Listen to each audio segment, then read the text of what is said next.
Hi, and thanks so much for joining us. This is the 5th episode of Jeroboam's Underground Wine Club. I'm Ben Price with Ogo Initiative. I'm Eric Russo with Russo's International Market. And today we are trying Riesling.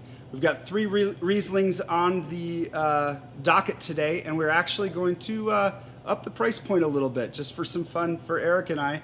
These are $25 to $35 bottles. We have 1 from France in the Alsace region, and then 2 from Germany in the Mosel River Valley. So we're going to get right into it, right? I don't want to pour while we talk. All right. I'm pretty inexperienced in Riesling, so I'm pretty excited to try these. Yeah, this is going to be fun. So a lot of folks, especially in our home state here in Michigan, have a kind of a negative connotation to some of the Rieslings that get made around here. And this should be a little bit of a different experience. This first one from Domaine Trimbach, Riesling 2012, right there.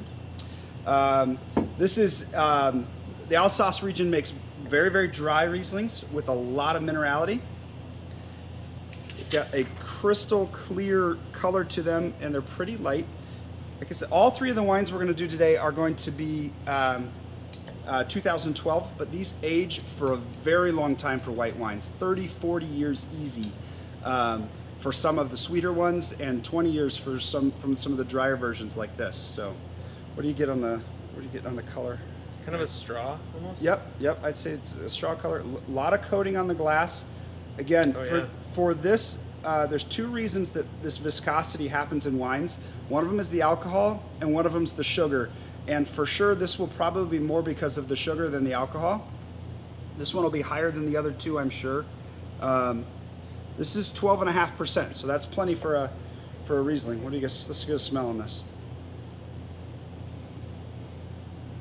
Lots of minerality, stone. Yeah, lots of stone fruit, or lots of stone and lots of lemon flavors off the top. A little bit of green apple or yellow, golden delicious apple, maybe something like that. I got more green. Green, but little tight on the nose. Give a slurp. Yeah.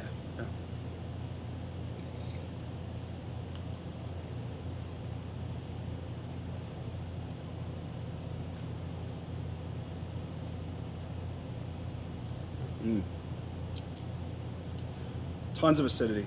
Yeah. Just mouth's just watering after that. Green apple for days. Yes. Tons of green apple in this.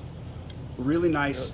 Oh, go ahead. Really long finish on it. Yeah, it's like tasting me. It's like a really long finish. Nice gravelly minerality to it too. You can kind of taste the chalky soils of this. Very, very classic. Good lemon too. Yeah. Oh. Maybe even just a... The lemon and green apple just kind of hits you in the face. Mm-hmm. Really bright, really fresh. Good viscosity, good on the tongue. I'd call this a medium-bodied white. Kind of has the feel of like 2% on the tongue for me. Yep. The alcohol is completely integrated. Yeah, it's not hot, but like you said, that acidity is... It's intense. But it's delicious. It really is like, gosh, you just want something to eat with this. Like that's, it's really is just begging for food. We're gonna do things a little different this time. Oh, go ahead. Finish. I was gonna say it kind of reminds me of like almost like a Sour Patch Kid kind of flavor. Yes, or green apple Jolly Ranchers. Yeah. Yep. Yes. Yeah. Yep. So we're gonna do things a little different. We're actually gonna drink all 3 since they're the same vintage and the same kind of general price range. We're gonna talk about them at the end, kind of compare and contrast a little bit. So that's number 1. Number 2.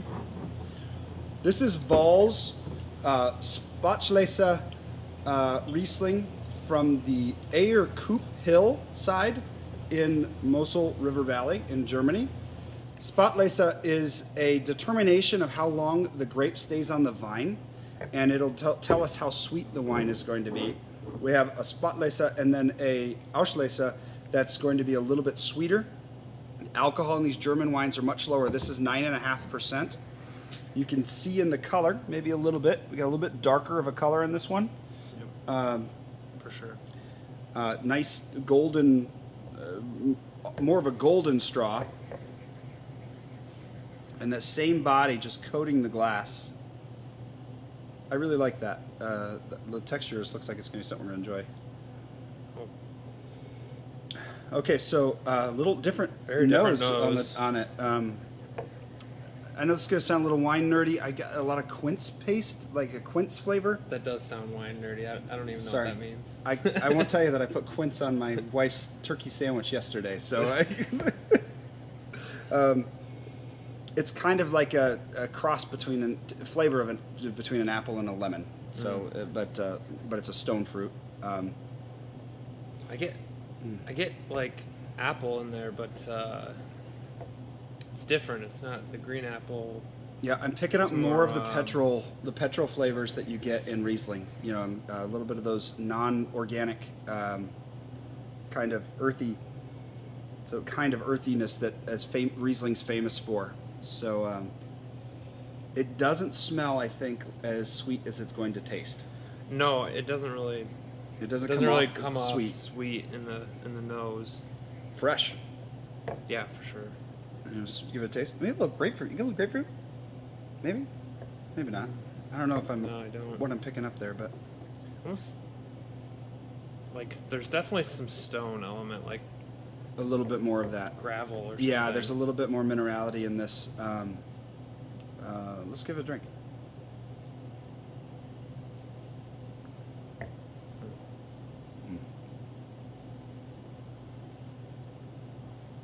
Nice. There's medium sweetness on this one. Yeah. Much sweeter than the last one. But it's not overpowering. And no less acidity. No. It's just the acidity cuts right through. There's also a really nice green fruit flavor. Yep. That is keeping it really fresh and interesting. A little bit more full bodied than the last one. Yeah, I would definitely say we've moved up to kind of something that feels on the mouth like whole milk. I think it's, again, really, really easy to drink. Again, 9.5% alcohol, but doesn't taste flabby at all. Wow. Well, you heard it there first, folks. It's the first wow of the day. Yeah. This is really good stuff. I usually don't like any sweetness to my wines, but I really like this. It's a really, really nice acidity to that. Okay, so again, you've got this kind of medium sweetness. I get now, after drinking and the finish, I get a lot like canned peaches, like that peach syrup, peach juice, peach syrup flavors. Really nice. Yeah, we're gonna keep going, but we'll come back to it. Yeah, that was really nice. All right, so here's the third one. This is Selbach Oster's Auslese Riesling from Mosel River Valley.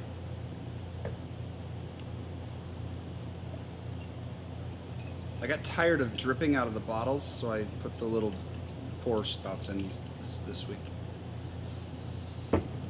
So let me see if I can get you guys to see this. You get this this Riesling Auslese, the Zeltinger. My German is horrible. Zeltinger Schlossberg is the vineyard.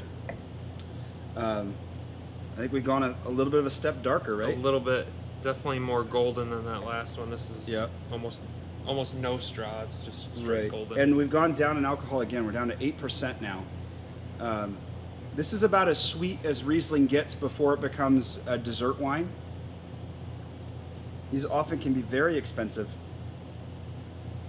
It's kind of muted. A little bit. I'm getting some stuff that's not fruit. I'm getting more of the petrol flavors on this. A little, like, actually has a little bit of that kind of like Vaseline kind of, I don't know how to describe that. You know, like when your mom would put like that, like the old school Vaseline when you had the chapped lips, like that's kind of the smell I'm picking up, the petrol-y smell. But yeah, it is quite muted. Yeah, there's really not a lot there. Again, this is young for this wine, like 2012 you know, this thing will this will last into the 2040s, and just keep evolving. Maybe some floral notes to it. See what it tastes. Mm.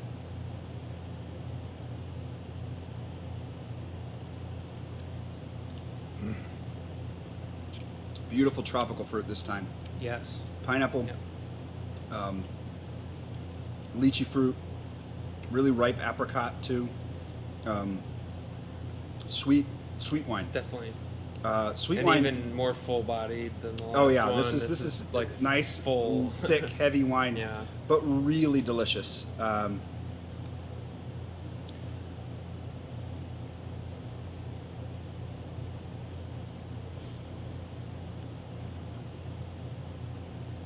quite shocked at how much fruit you get on the taste, Palate. and you did Yeah. not get that at all on the Yep. smell. Yep. Could be a little cold. That might be part of it too. We just haven't let it open up a little bit. Wow. So let's kind of go through. So all these three wines, all of them are kind of that $25 to $35, kind of going up as we went in price. So like 25, 30, 35-ish around there. So these are not, I mean, maybe a nice weekend wine for me. If you think for your price, that's where you'd put it, or we can wow them. It seems like a lot to spend on a white wine, but I would agree. A nice weekend wine. It's not. It doesn't have to be a special occasion, but I'm not just going to Sure. break it out on a Sure. regular day either. right. Even though these will age for a long time, they're both drinking beautifully right now. I think they're right in the window. They're they're going to keep evolving and changing, but they're delicious the way they are now. What do you want to eat with these?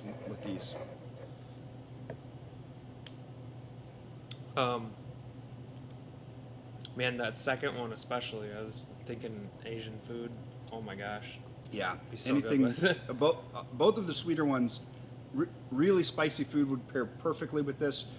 Mostly because not just because of their sweetness, but because the alcohol is so low, and so that alcohol amplifies that spice, and so it makes everything taste hotter. And so the nice low alcohols, good sweetness, but plenty of acidity to kind of cut through the sauces. All three of these.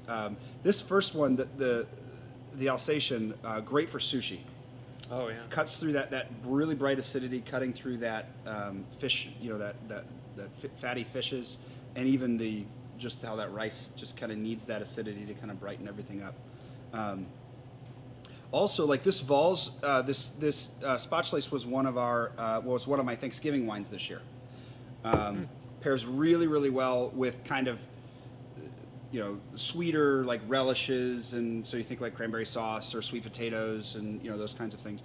These are great pairings for that. These are really food friendly though, kind of across the board on the lighter side. A lot of people pair a lot of Riesling with pork, like tenderloin and chops and things like that, especially because pork tends to go better with like fruity relishes like apples and things like that. Company, who do you want to share this with? I think it's got to be, it's not, like I said, it's not a special occasion, but it's not an everyday wine, so it's going to be something where it's more than just, sitting at home by myself. It's got to be, some sort of gathering with friends and family, and Sure. some sort of get together of some sort. These are some of my favorite wines for folks who either kind of have never enjoyed sweet wine before because they've never had one that had enough acidity to kind of be delicious, or for folks that don't like dry wine at all. These are world class wines. If you want to introduce, now it's kind of mean to introduce them to such nice wines that are expensive, but if you really if you have folks that maybe are interested but they just haven't found a wine that they like, this would be a great place to introduce them. And if you're doing anything with spicy cuisine, if you're doing a nice, if you're doing like a really nice Chinese, a really nice sushi dinner, or if you find one of these at a restaurant when you're getting sushi, it's perfect pairing for that. You might even be able to find a BYOB. Oh yeah. And place. if you can find a place that will let you even cork it for less than $10, you'll be amazed how much it'll make the fish sing and the wine will actually really increase as well. Who's going to love this wine? I mean, I think you just said it. Yeah, I mean, folks, yeah. I think this Auslese is going to be a little sweet for some folks. Yeah. It's definitely thick. And if you like that really light, crispy flavors, this might be a little bit thick for that. It would definitely need the right food for it. These other two, gosh, they're really good just on their own. Yeah, I think, everybody. People who typically say they don't like Riesling will like those. Yeah. Especially if you give it to them blind and don't tell them it's Riesling. What I think we wanted to do was to get high enough quality that you could see that we were getting something that almost anybody's going to enjoy this style when it's up to this level of quality. And as far as let's give it our score of just our impression on it, and then we'll talk about value a little bit. Okay. Yeah, so